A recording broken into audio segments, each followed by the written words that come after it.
Hello friends welcome back to my new video blog. तो आज वीडियोटा ना टिके स्पेशल अच्छी कारण आज वॉइस ओवर मो नुहे मोर जने खास मित्र कर सो लेट्स कंटिन्यू। आज सकाळटा खूब शांत और सुंदर लगुच।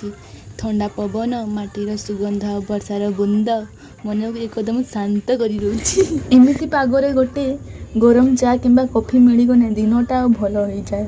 चलतु ही सुंदर वर्षा सकाळ सो आज कॉफी आरंभ करवा। जय जगन्नाथ टाटा बाय बाय।